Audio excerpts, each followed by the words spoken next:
So it's okay to do that at South by Southwest, but not at a Mavericks game? Is it? No, you can do wherever you damn well please. I don't give a shit. So good afternoon. My name is Guy Kawasaki, and I am the moderator here, and my guest here is obviously Mark Cuban. And I view the role of a moderator is to, just make Mark as dynamic and fun and interesting as possible. And miserable right now. So yeah, so we're gonna have a lot of fun today, okay? I promise you that. So where should we start? Let's start with basketball. Okay. Okay? Are officials fair? Absolutely. They try to be. I mean, officials are human, and they make mistakes, and they're under an intense scrutiny and a microscope, and so they do their best. I mean, there's been studies that say that there's some biases, but I think the NBA's come a long way since then, and I think, effectively they are fair. So no more technicals, no more ejections for you? I've never gotten a technical. I've never been ejected. I've just been fined a lot, but yeah, no technicals, no ejections. Okay. Tell us your whole perspective on this thing about phones and Wi-Fi in a game. At a game, right. So when I first got to the NBA, they thought they were in the basketball business. And I explained to them very quickly, they didn't like me about it, but I said, look, when you think about the basketball games or football or baseball games you've been to, you don't remember the score, you don't remember jump shots, you don't remember home runs, you don't remember touchdowns. You remember who you were with. You remember your first game with a parent. Your parents remember the first games that they took you. You remember the day you went to a game with, a date. You remember the day you went to a game when your buddy got sick and puking on the guy in front of you, You remember everything because it's an experience, it's an event. And part of what makes those events special is when you walk into an arena and you feel the energy. You could stay at home and watch a game, but you want to be able to feel the excitement, the energy.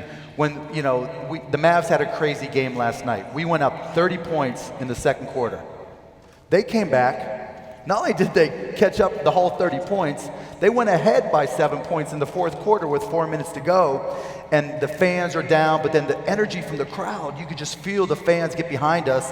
And we went on an 11-0 run, got 9 stops in a row to close the game. By the time we made a steal to seal the game and got a stop again to seal the game further, people were going nuts. They're screaming, they're yelling, they're high-fiving. People weren't taking pictures. People weren't Instagramming. People were enjoying the moment. And I think the more I can do whatever I can do to make people pay attention to the court, maybe the Jumbotron. You don't want to pay good money to go to a game and not be engaged enough to want to use a phone or some mobile device. And so I think a lot of people think that because everybody has a phone, that you should find ways for them to use it. I think it's the exact opposite, and they're dead wrong, that you should find ways to give people more value for their money, make it a better entertainment experience, and realize they're there not so much because they love basketball as because they like basketball and they want an amazing experience. And having your head down like this, oh, what happened? What happened? Oh, tell me what happened. That takes away from it. How about if you only turn on Wi-Fi during timeouts and intermissions and halftime? Well, it's not even that. Look, I don't want to turn off Wi-Fi. I mean, I'm not trying to turn it off, right? Look, if you got to text the babysitter and find out what's going on, if you got to check on something, you're checking to score another game, great, use it. But if you've ever seen like a really great game, whether it's pro or particularly college basketball, right? If you watch a Duke North Carolina game, if you watch a Pitt, I was just at an SMU game. You've got students standing and bouncing the whole time and cheering and yelling. You don't see anybody stopping to put their head down. They're engaged. They know that their phone's not going anywhere. They know that they can get there and do whatever, and that the message can still be sent whenever they need to, or they can look up whatever they need to. They want a reason to get crazy. They want a reason to have fun. I just want to give them more of them.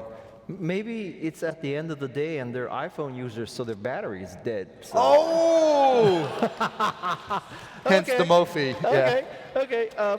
So tell us, Bam. Do you believe that fans can help a team win games? Oh, yeah. We saw it last night. Absolutely. The 6th man, the 12th man, no question about it. Fans have an influence. it's like anything else. You know, if there would have been 3 people in here, we'd have been looking at each other going, oh man, it's your fault. No, it's your fault.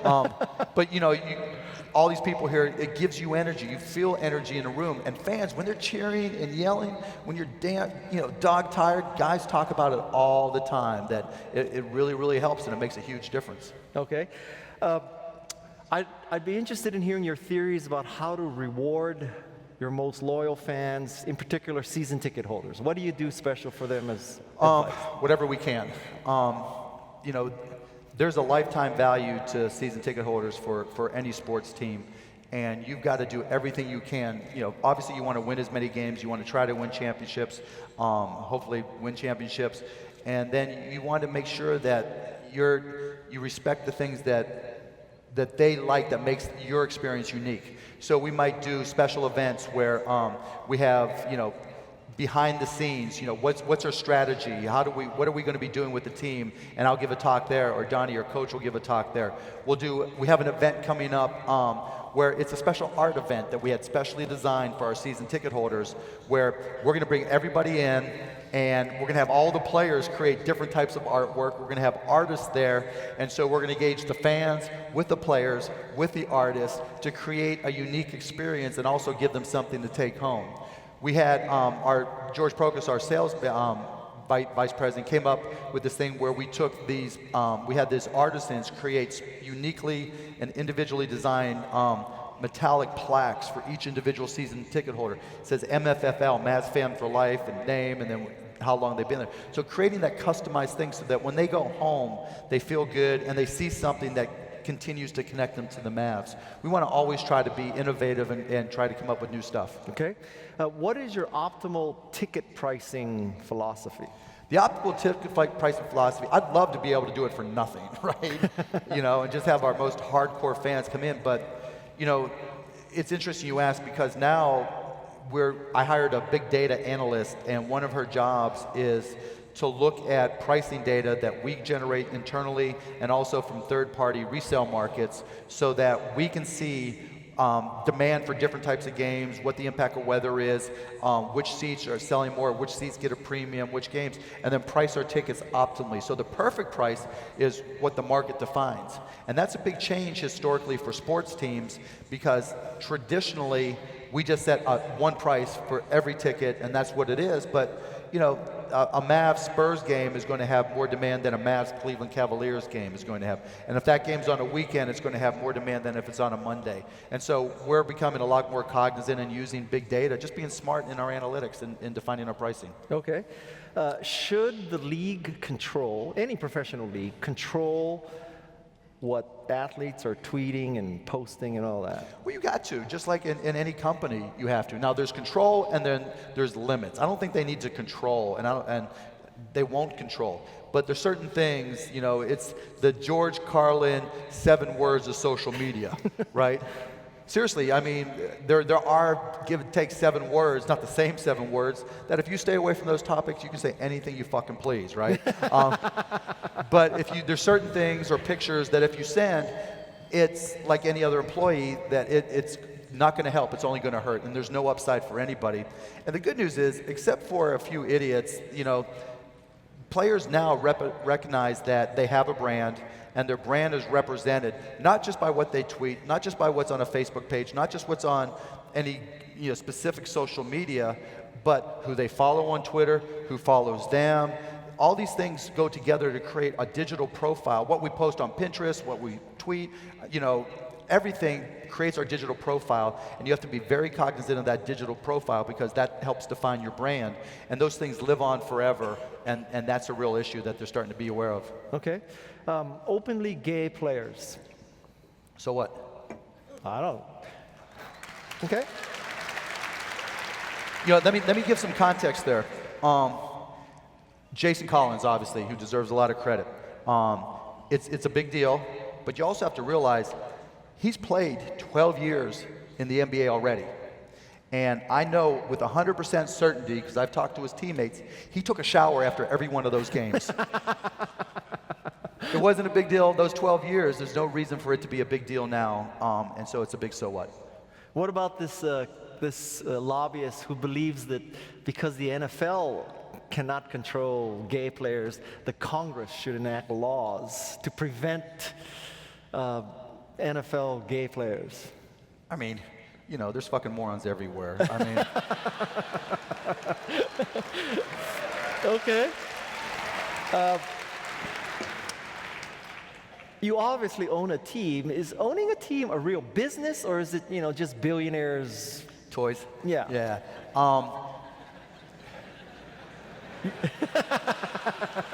It's only because I couldn't afford to keep a newspaper alive that I bought a team. Yeah.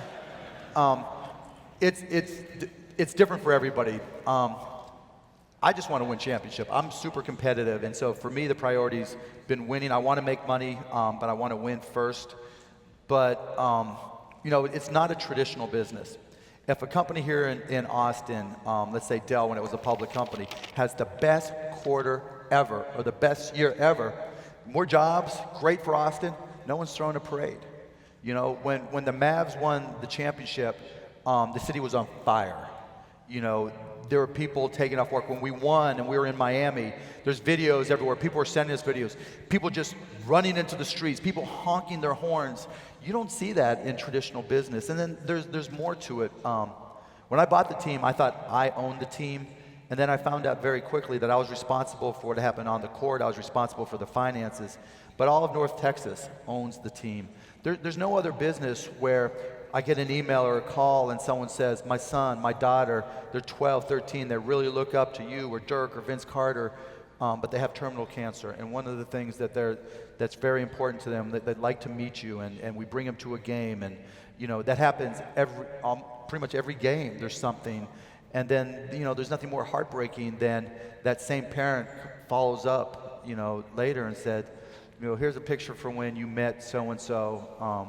There's a picture, I'll just remember, there's a cancer patient, and there's us, you know, showing our guns, right? and he was thrilled, and he was a ball boy, and he was at the game, and, you know, it was a year later, but he died, and he was buried in a Dirk jersey, and they sent me a picture of him and I together. I've never had somebody ask me about the vice president of finance for any of my companies or the CEO of finance to do something like that. There's just that bond, that connection, that emotional connection that you see in sports that you don't see in any other business. And I'm the shepherd of it. I don't control it. I don't know it. You know, I just try to do my best to live up to the expectations. Okay. I think you're one of the few people in the world who can answer this question, which is in many, many business books, authors use sports analogies. Right. Okay, so you obviously are in business and you own a sports team. So do these sports analogies really work, or is it just total bullshit that authors are making it up? I mean, most of them are just total bullshit. You know, I mean, it depends obviously on which one. You know, winners. I don't know. There's all kinds of dumbass ones, but you know, I will say on the flip side that business is the ultimate sport. I think where we haven't seen analogies is coming back the other way. You know, analogy I use from business to the Mavericks. You know, in business, as in sport, the one thing you can control is effort. Doesn't matter what else is going on in your life. Doesn't matter who you're competing with. It doesn't matter what class you're in, what business you've just started, what sport you play. The one thing you can control, effort. And I think people lose track of that fact. I mean, it's a grind in a lot of respects. And so I think the analogies now, because business is the ultimate competition, I think the analogies are starting to go back the other way. Okay. Shark Tank. Uh-huh. Anybody watch Shark Tank? Yeah. Okay. It's all fake. It's all fake. Not our money. Yeah. So first, just tell us, like, what really happens? Okay, so here's what really happens. Kevin's a dick. We yell at him, and then... no, he's a good guy, actually, sometimes. We get there. Robert gets there. We're supposed to be on set about 8 o'clock in the morning. We shoot 9 days in June and 9 days in September. That's it. And so we get there, and I get there at 7:45 to be on set at 8 or 8:15. I throw my suit on. We wear the same suit every day. And I wear blue with Barbara and white with Lori when they're on. And then I get on the set. Robert gets there way early because it takes 3 hours to do his makeup. And then we sit there, right? There's the 5 of us there, and they set up, like you see the setup for the pitches, and then the producers say, it's Guy and Mark. And Guy and Mark walk on and start pitching us. That's all we know is their first name and seeing the pitch, or seeing the setup. And then they pitch us. And the pitches go on for anywhere from 25 minutes for dumbass shit to 2.5 hours. Where things 2.5 hours? Where things can get really, really intense. And typical is an hour to an hour and a half. And we'll just grill them and grill them and grill them, and then they'll edit it down to the 8 to 14 minute pitches. And then, you know, what you see during this TV show, the intro stuff, the intro videos that they'll do sometimes, we don't get to see those. We know nothing about the backstory. And so they walk out and we go through it, and the animosity you see in the deal is always real. I mean, seriously, it's just because, like any of us here, when you're sitting for 8 hours or 12 hours a day for 8 out of 9 days, you get annoyed at these guys. I mean, they get annoyed at me, I get annoyed at them, because you hear the same stuff over and over again. Like, I know Robert's going to cry and say the word Croatia at least 7 times. Now, thank God it gets edited out, you know, 6 of those 7 times. And I know Kevin's going to use the word royalty or perpetual license every single deal, right? And so that's why every 2 minutes they see me rolling my eyes or like looking like I've been shot, you know, because it's like any other people that you work with. We get annoyed with each other, but the deals are real. And then after we close a deal, or after we agree to a deal, we have a chance to do due diligence. And so, you know, whatever the deal is, we'll go, and I have a team that works with me, and they'll go out there and do all the details. Now, why do we do due diligence? Somebody might come on the show and say, my widget costs $2. And we're thinking, oh, okay, you sell it for $6, that's great margins, da-da-da-da-da. Then we'll do our due diligence, and it's like, no, your widget costs $6.50. It only costs $2 if you sell 1 billion of them, if you sold 732. You know, so you get people in the heat of the moment that just get really intense, or you get bizarre shit. I had one group where the husband of one of the entrepreneurs was older, and they were from the state of Washington, and this is one of these dudes that lived out in the woods, and he didn't think that paying taxes was constitutional. And so he had never, ever filed or paid his own income tax. I'm like, bro, this is going to be on national TV. If we do this deal, they're not coming after you. They're coming after me. And so, so it's just so, I'd say about 60 to 70% of the deals close in any given season.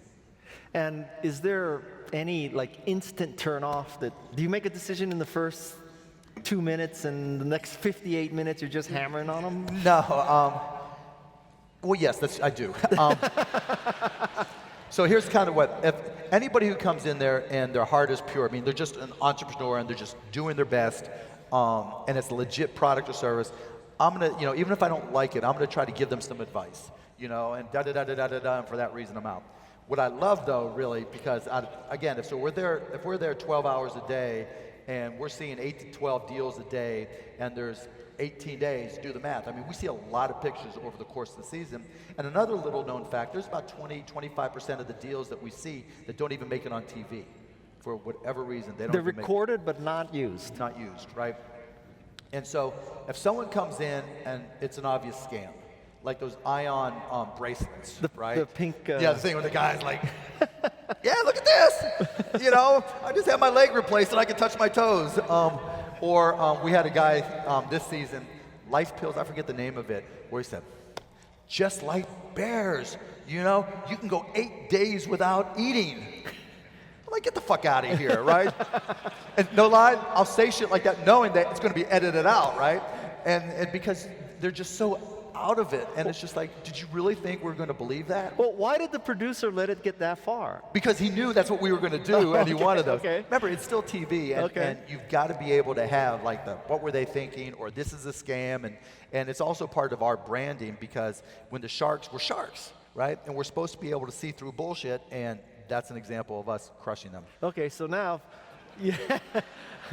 Or patents. If you come in with a dumbass patent, bam, I'm all over you. If you just explained what not to do, so like, if any of us got on the show, what should we do? How can we win? Same things you look for. I mean, you want a business that's unique in some way. It's differentiated. There's something compelling about it.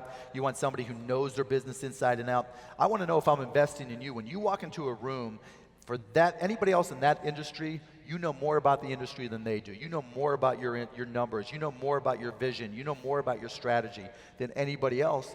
And I want someone who's going to work their ass off. And so if you come through and you're honest and you kind of fit those parameters, you know, as long as it's something that I feel like I can add value to, then yeah, I'm going to be interested, and there's a good chance I'll invest. And is that attitude in Shark Tank any different? You're also an angel and private investor. No different at all. Same thing? Same thing. Yeah, there's probably certain deals that I would do on Shark Tank that I wouldn't otherwise do because, you know, the real reason I do the show, it's a lot of work. Shooting the show is easy. All the companies that we invest in, that I invest in, that's a lot of work. Right? I've got 10 people, more than 10 people now that work for me to help me with the Shark Tank companies. And look, I don't want to be that guy who doesn't talk to the companies or doesn't interact with the company, so it's a lot of work. But the one thing that is just absolutely phenomenal about Shark Tank is that it reinforces that the American dream is alive and well. I can't tell you how many people come up to thank you. You know, you look at some of the people that make it on the show and get investments or even don't, and you just look at their business and go, wow, this person came from this small town, or you know, this family that had a hole in their screen door and had to come up with a way to fix it, and so they fixed it, and that became a business. And you know, as part of that, it's the #1 show in all of television watched by families together. And so every single day, it used to be everybody wanted to talk Mavericks, which is cool. I'll talk all day long about basketball. But now people come up and go, you know, my 8-year-old, my 10-year-old, my 12-year-old, you know, we sit there and watch and we discuss businesses and what it takes to start a business. And I mean, literally, I went to see, my daughters have their half birthday. I don't know what it is about schools that they have to celebrate half birthdays, I guess. Half birthdays? Yeah, half birthdays, because if your kid isn't in school, you know, if their birthday is outside of school during the summer, then you get the half birthday. And so we went for my daughter's half birthday, and literally, she's 7, and a bunch of kids who are younger than her, were all got, Shark Tank, I love Shark Tank, I watch Shark. I'm like, are you kidding me, 6-year-old kids? And it happens all the time when I talk to schools that kids are really getting into business more than I'd ever heard before. I mean, people knew I was a businessman, I'm an investor, I do things, and prior to Shark Tank never would have come up. Now, that's all anybody wants to talk about, and it's now kids are talking about. And if we're getting kids excited about starting companies, that's a great thing. So if I can be part of it, I'll do it for years. Fantastic. All right. If there's ever a vacancy, will you let me know? That's a deal. I think we don't have any Silicon Valley representation. So. Okay. I can scream like you. I don't scream on the show too You're much. You're freaking kidding me. Right. Yeah. All right. Too much. So while we're on the topic of business, how about I asked you to give advice to certain companies. Okay. Okay? So advice to Microsoft.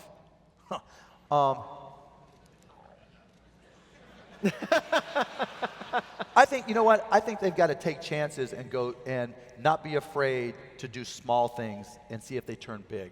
I think what happens now, maybe with the exception of Apple, more great things start off small than try to start off big. And I think Microsoft, with their research labs, has all kinds of cool shit, right?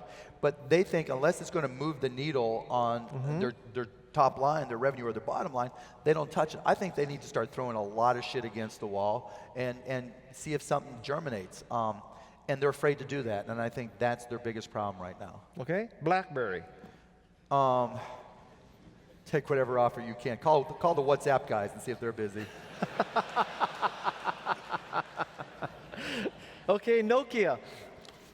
I actually like the Nokia phones, but now they got to pray that Microsoft does something good, right? Yeah. I like the cameras in them, and I actually like Windows operating system for phones. No. Oh, I do. No, I've used it a bunch as a backup phone because it's one thumb. One thumb does everything. And I had an HTC smaller version. I didn't like it as much on the Nokia, but I could do everything with one thumb, but it just didn't have the apps. So all that said, I think Nokia, it's going to be interesting to see how Microsoft integrates them, but I have no clue. Okay. How about we talk about insider trading? What Sure. happened there? What was the story? The government tried to fuck them, and I bent them over and spanked them. Could you translate what you just Sure. said?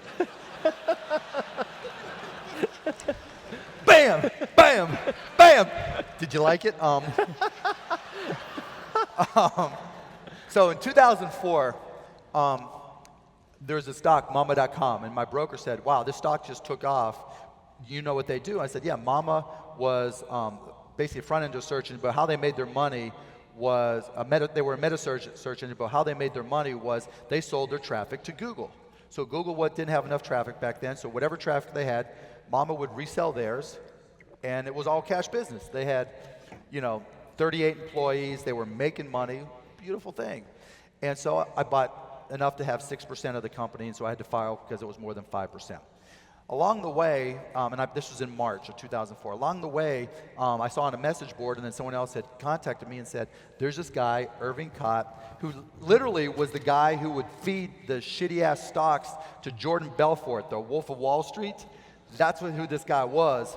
And he said, this is a crook who's really controlling Mama and Mama.com. And I'm like, okay, I'm going to check into this. And the company never had a good answer. Long story short, I really believed they were crooks. And so in June 28th actually, and also I'd been very clear to the company the 3 times I'd emailed them, or once I think I talked to them on the phone, a couple times I emailed them. I said, look, the reason I like you guys is because you're growing organically. Just grow, add traffic, sell it to Google, make money.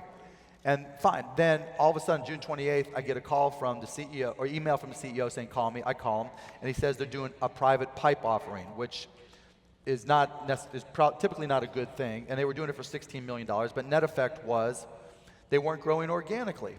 And so I said, that's fucked up. I'm selling my stock. Boom. And so I sold my stock that night. I gave it a market order after hours, actually, which meant I didn't care if it went to a penny. And then I told him, and he goes, so he sends me this email right after I talked to him, and he also says, oh, by the way, if you or anybody else want to talk to the investment bankers about this deal, go ahead. So I decided to call the investment bankers, and I said, do you realize there's this crook behind this company? There's a crook. I'm selling my stock. Boom. Sell my stock, file my 13G saying I sold my stock, or update to 13G or D, whatever it is. And then 2 days later, I get a call from the SEC. The SEC says they want to talk to me. I'm like, fine. We're investigating this crook, Irving Kott.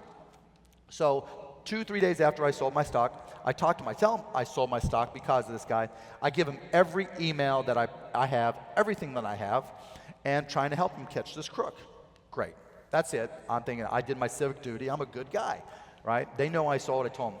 So 2 years later, in 2006, I get a call saying, we're investigating you for insider trading. I'm like, what you talking about, Willis?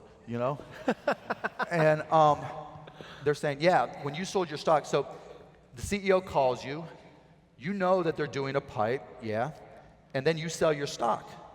I'm like, but he didn't tell me I had to keep anything confidential. I told him I was selling my stock. Shouldn't be insider trading, right? He told me I can tell anybody. He sent me an email to that effect.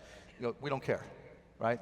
And so we went through this whole thing, and I said, well, I talked to you guys right afterwards. Oh, we can't find those notes. What?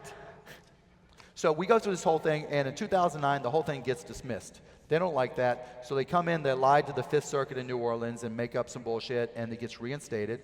And it goes over this whole thing till we go to trial in November of 2000, or October, when was it? October of 2013.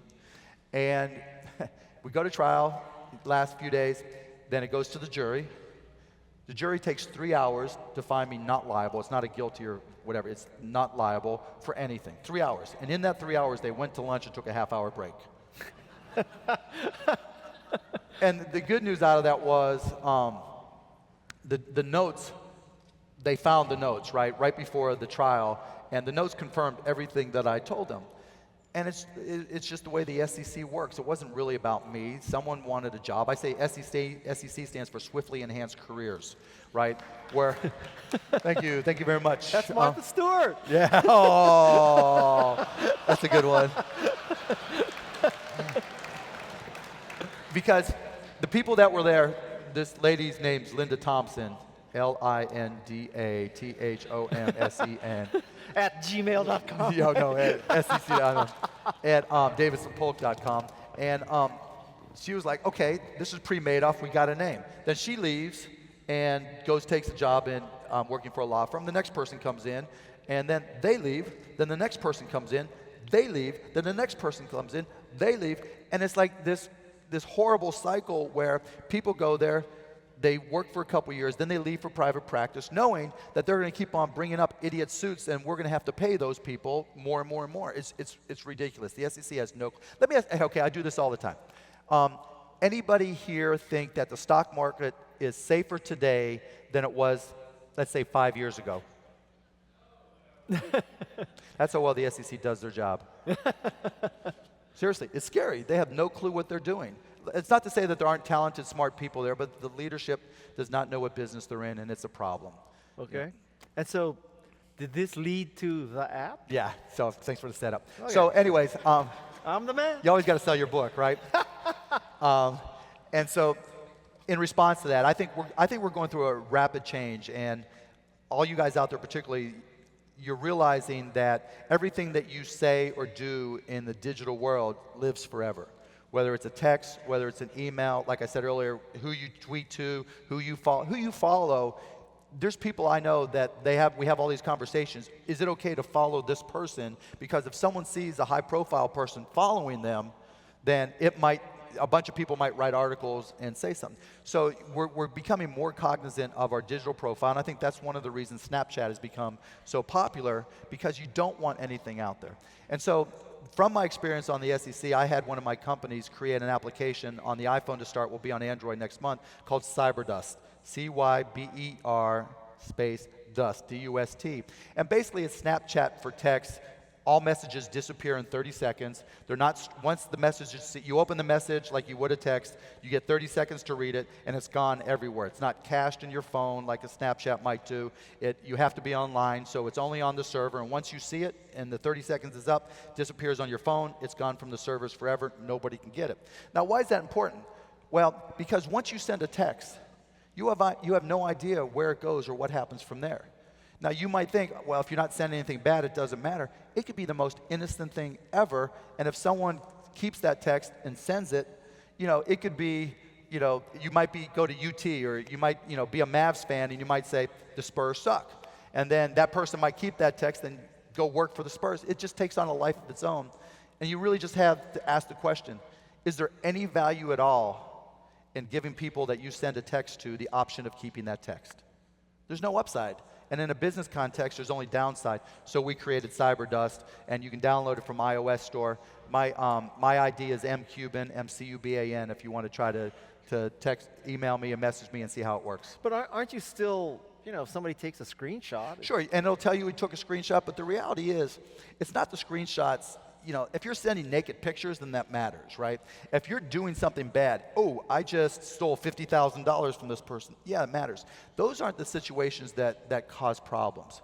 If you're working on a deal, and you and I are discussing a company, and insider trading. Well, no, not even insider trading. You and I are discussing the company, and I think, you know what, this CEO doesn't have a clue, right? And you send it to me, and I keep it just for whatever reason, and then someone else asks me a question about that CEO, and I forward him that text. You lost control of it, and Guy and I talked about this, and it may be somebody else who doesn't know Guy who sends it somewhere else. Okay. So whenever something that you say online, or send in a text, or send in an email, post as a tweet or whatever, 2 years from now, 3 years from now, 5 years from now, it can still be out there, and it loses all context. Okay. And so that's why I created Cyberdust, C-Y-B-E-R space D-U-S-T. I'm always selling. Is Facebook outsmarting itself with the cleverness of its algorithm and who sees what? That's a great question. I think, there's not a lot of self-awareness on that side of Facebook, right? They're trying to find the perfect solution when I think they're just complicating things and confusing things. I think what Facebook has become in my mind is the refrigerator door of 2014. And what I mean by that is On your refrigerator door, you put all your pictures, right? And when your buddies are coming over, you put the drunk pictures up. And when your parents are coming over, you put the cat pictures up, you know? Or Habitat for Humanity. Yeah, you know, all that kind of stuff, you know? And that's what we do with Facebook as well. And so they're trying to, you know, they wanted to compete with Twitter. They wanted to have trends. They wanted to have the perfect news source. They have paper, so you get all your news. They're trying to do too many big things, and I think rather than letting the users kind of have it evolve for them. And look, that's kind of the Google way as well, only they've only got one product. It's not extraneous, it's who they are. And I think, you know, it hasn't hurt them, and I think what saved them and really worked well for them and they've been genius at is how they've been able to enable mobile, because there aren't as many choices in mobile and it's got to be a lot simpler. So does this mean that your teams are going to use Facebook less? Anything like that? No, not like that at all. You know, I think everybody's using Facebook less. I think we're a lot more diligent in how we use it. We don't really value likes the way we used to. When Facebook first came out, even up until recently, boy, I got a lot of likes. But now there's like inflation. Everybody's got like 1,000 things they like because they wanted to get something free or whatever, or, oh, let's go out tonight. Only, you know, it's like you want to coddle favor with somebody. It doesn't have nearly the value that it used to have. And so I think brands are a lot more diligent in how they use Facebook, and that's important. Okay. I read... But I think you... Microsoft Windows microphone. There you So, I read a very interesting theory from you about if you are graduating high school and you go to college, will your college still be in business when at the end of 4 years? So, pretend that you're talking to a group of people at just about to graduate from high school. What's your advice? My advice to a junior or about to be senior in high school is go to the cheapest school possible to get your freshman and maybe sophomore classes. You don't need to go to Harvard. Harvard, you know, introduction to writing and freshman English and freshman sociology. Okay, you can make an argument it's going to be better than, you know, Joe Blow Junior College or community college, but the reality is you have to weigh that against if you're paying for your school, or more importantly, if you're borrowing money for your school, do you want to be saddled with $40, $50, $80, $100,000 in debt? I'll give up, you know, the incremental value of freshman English at a great school to not have the stress, you know, just physically on you and your family. And I think all that's going to change. Like, I went to Indiana. I love Indiana. I always recommend going to Indiana. Hoosiers. But the price for out of state has gotten ridiculous. And they want me to build this building, that building. If your school is building buildings, your school is fucked. But every school is building buildings. Exactly. That's my point of my post. It's like the newspaper industry, right? More printing presses, more big buildings, right? Makes us look grander. We have brains that we're putting them out there. There's a point of diminishing returns in terms of what it's worth for a college education and how much debt you're willing to saddle yourself with. I mean, $40,000 in debt, that's a shitload of money. I don't want $40,000 in debt. You know, it's just, I think decision points have got to be different. Schools have got more administrators making over $200,000 a year than they have profs. You know, and then the people that they're saying are the greatest educators that you can get, and you're getting all your money's worth here, they're paying $1,500, $2,000, $5,000 a class. And those people have to have other jobs. And so there's just, you and I both do the same thing. We look for industries that are ripe for disruption because they do things the way they've always done them. And I think universities, four-year universities, are doing it, and it's a real problem. And so I told IU that I will not do anything that involves buildings. And I've told other, you know, universities and organizations the same thing. You know, I'd rather see you implode all those. I mean, think of the sociology building, the business building, the psychology building. What's different in any of the classrooms? Okay, you got a desk, you got something on the wall, you got, you know, audiovisual materials, computer, Wi-Fi, video conferencing, whatever. You don't need a special building so, you know, the psych professors can, because they have beards and they need different grooming things in the bathrooms. It just makes no sense. And so I think it's, and you combine that with easy money, it's easy to borrow money for school, then you have inflation, you have school prices that have ramped up, and it's going to implode just like real estate did from easy money. You probably wouldn't fund building a library, huh? No. Okay. Okay, just checking. Now let's pretend that you're just about to graduate from college. Right. What's the advice? You don't need the perfect job. You know, part of the problem is you probably have $100,000 of debt, right? And you got to pay off for all that shit. And that's really fucked up. It's hurt the economy. It's hurt you. It hurts everybody. But my advice, general advice, is assuming there's not just the bills you got to pay that are just enormous. Is you paid all that money to learn. Now here's your chance to get paid to learn, and you don't need the perfect job.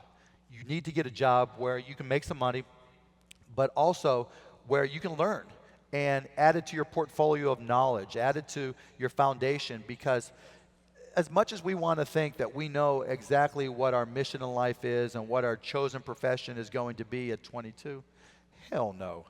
There's just no chance that the 30-year-old or even the 25-year-old is going to look back at the 21 or 22-year-old you and say, oh, that dude had it all together, knew exactly what was up, right? He's going to look back and go, beer pong, what were you thinking, you know? And so don't expect to have all the answers, and don't try to get the perfect job. Go out there and get paid to have different experiences, and it's okay to jump from job to job if it's not the right job. You are getting paid to learn. Flip it, and then use that to build your knowledge and learn more about yourself, learn how to learn in business, and see where it can take you. Okay.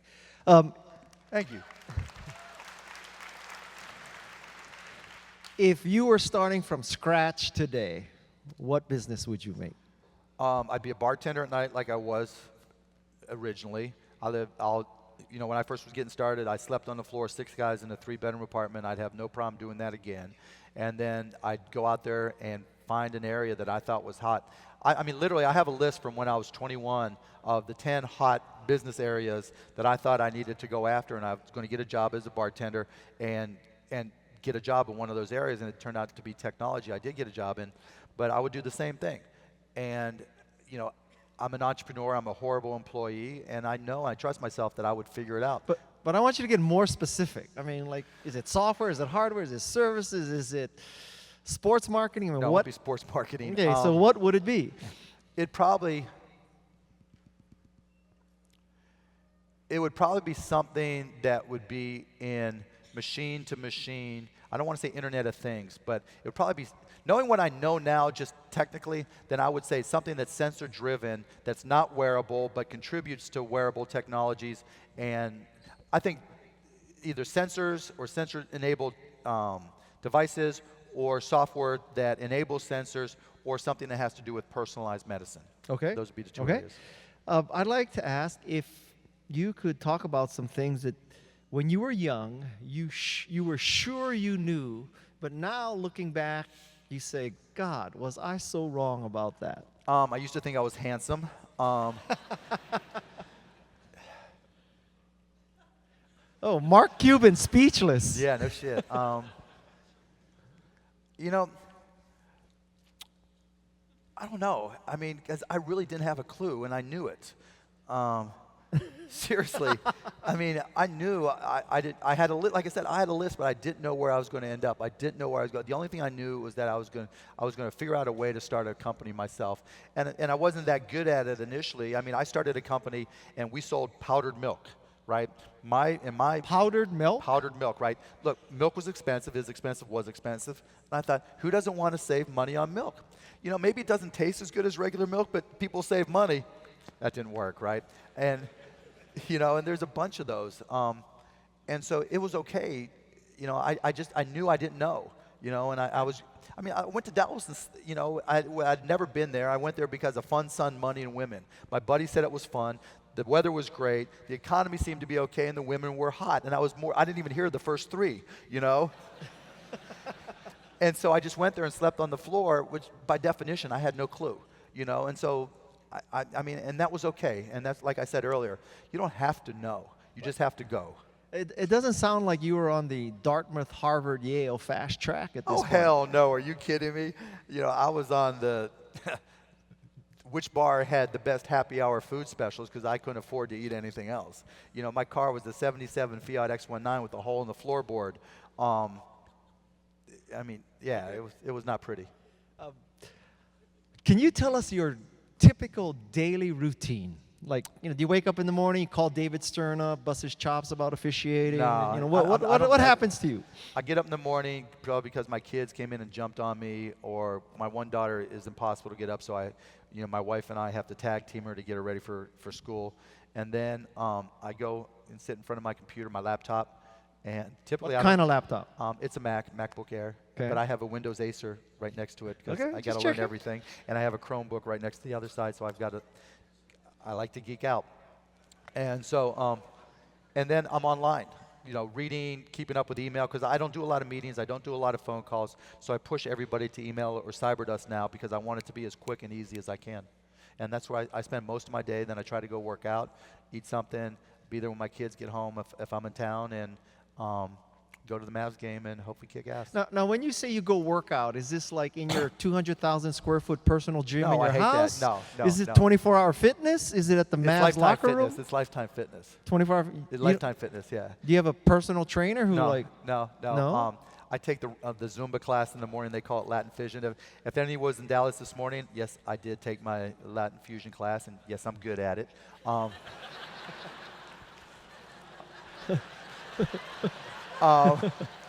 Are you wearing Lycra doing this? And no. I don't live in Silicon Valley, no. No, but seriously, I don't want to just sit there and work out with a trainer by myself. And actually, this is the same gym I've belonged to since, almost since I moved to Dallas. And I play basketball there. You play basketball at the gym? Yeah, I play pickup with the guys that are there. We play lunchtime, and when I'm in town, I'll work out. I got my routine. People are used to seeing me there, and it's no big deal. Anybody who knows me, there's no, I liked my life when I was poor. I like my life along the way. Are you still sleeping on the floor, or you got a bed now? Well, my wife's mad at me, but but no, I mean, I got a bed. And let me just tell you, I have one of those like number control beds. I hate that shit. It's never, the number's never right. But no, I don't try. I don't try to live my life. You watched that infomercial and you bought that bed? I went to a store actually and looked at it and bought it. Yeah, and it just felt a lot better in the store. But I mean, I like being normal. I want my kids to be normal. I like it. So you're just a regular guy who owns an NBA team. Yeah? Yeah, I mean, why not? Okay. Yeah, why not? I mean, What kind of car do you drive now? I have a Lexus hybrid, and I pretty much have Lexuses all the way along.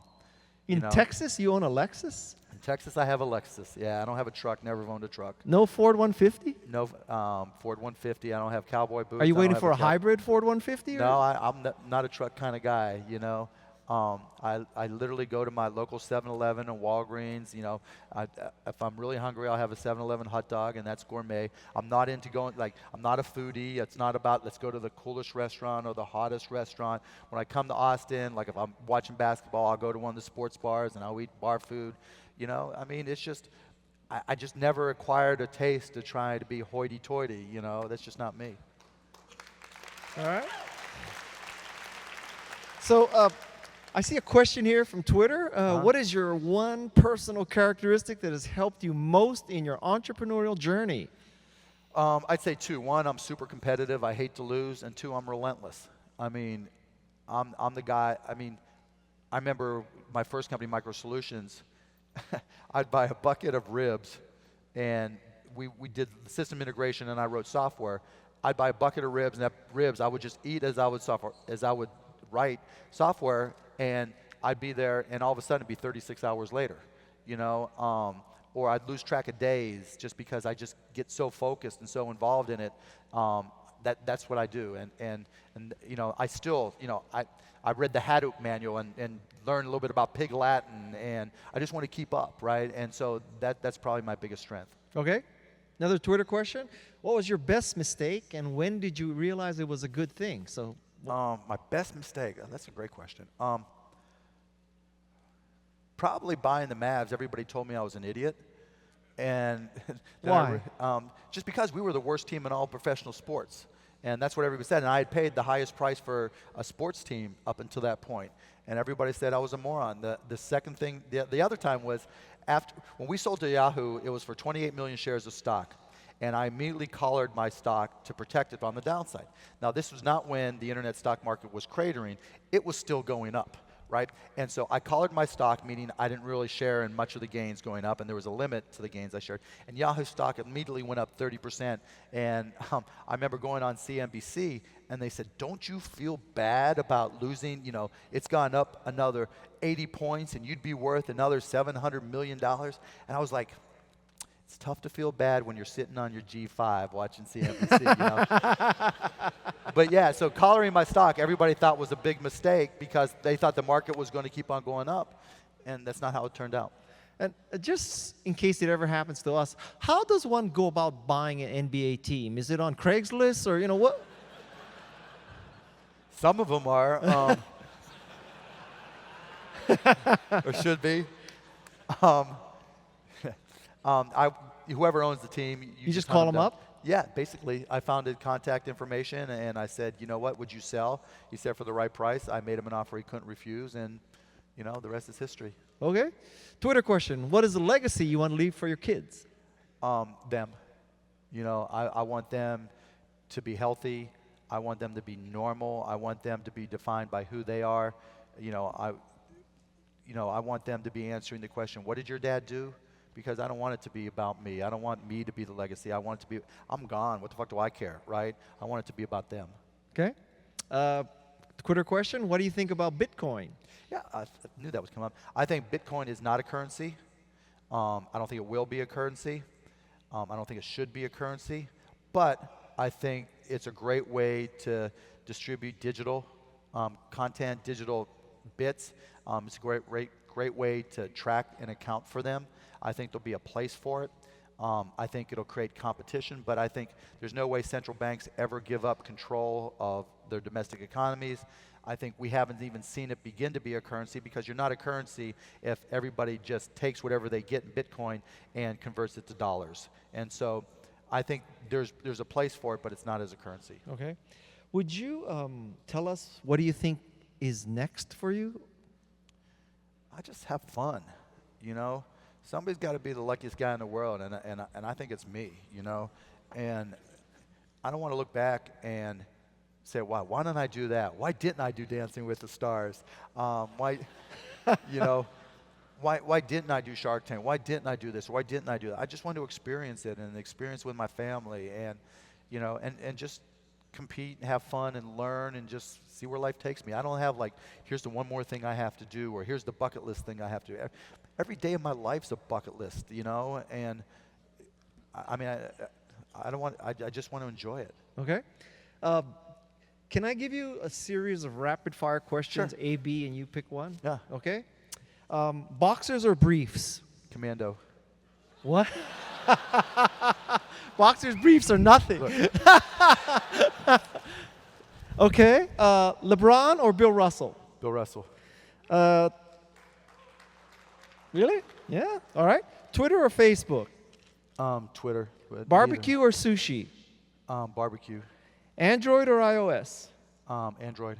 Mac or Windows? Mac. Beer or wine? Beer. Nikon or Canon?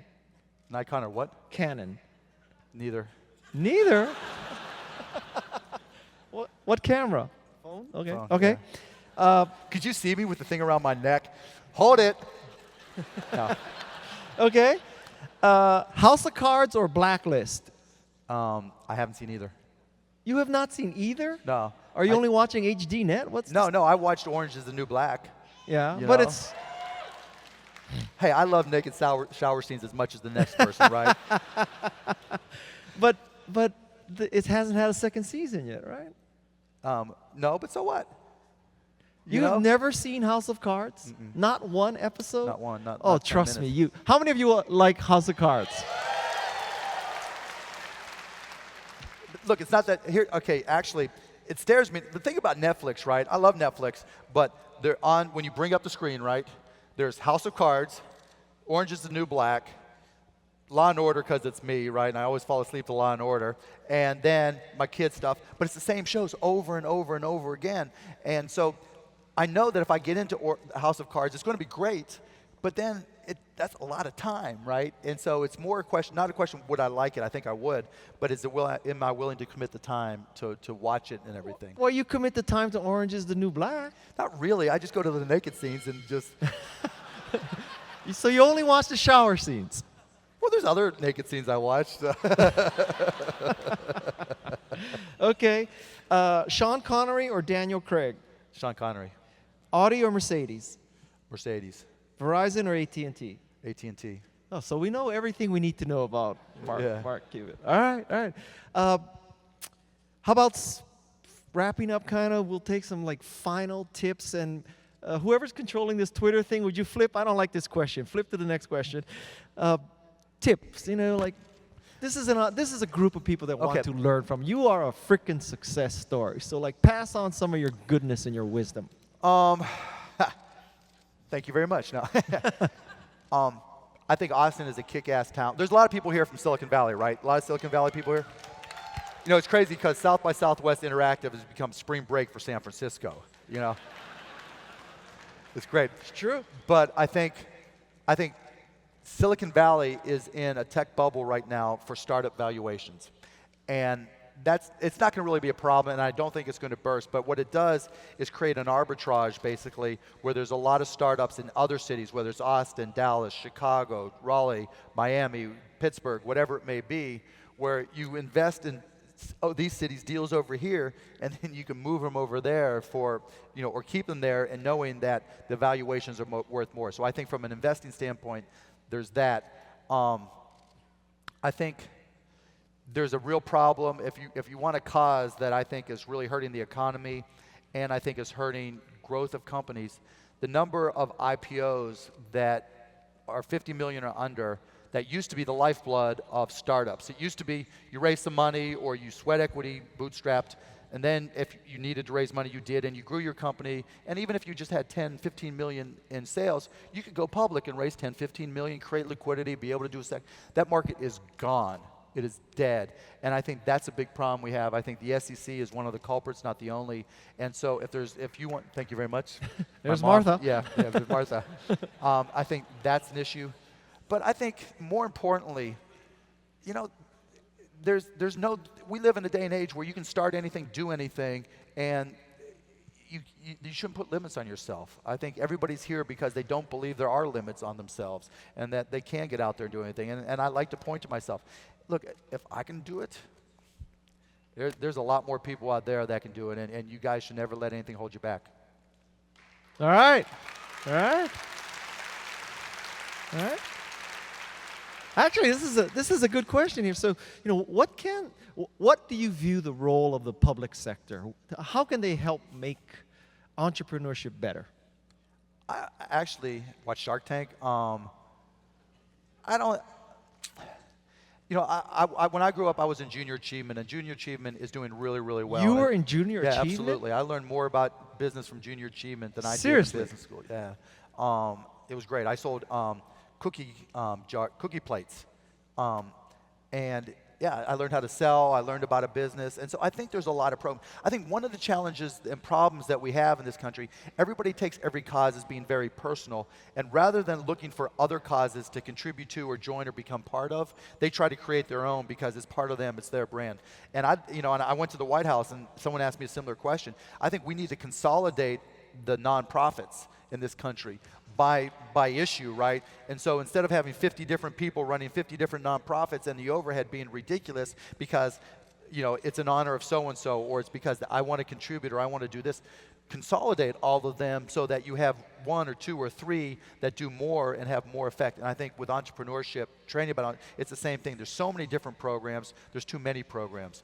But there's enough heart, there's enough contribution that they ought to be consolidated. Okay. So we're out of time. How about one sort of closing remark, closing Cubanism? Cubanism? Smoking Cuban. That's like saying to a comedian, say something funny. I thought I already said it. Let's party. Let's go. Fair enough. Yeah.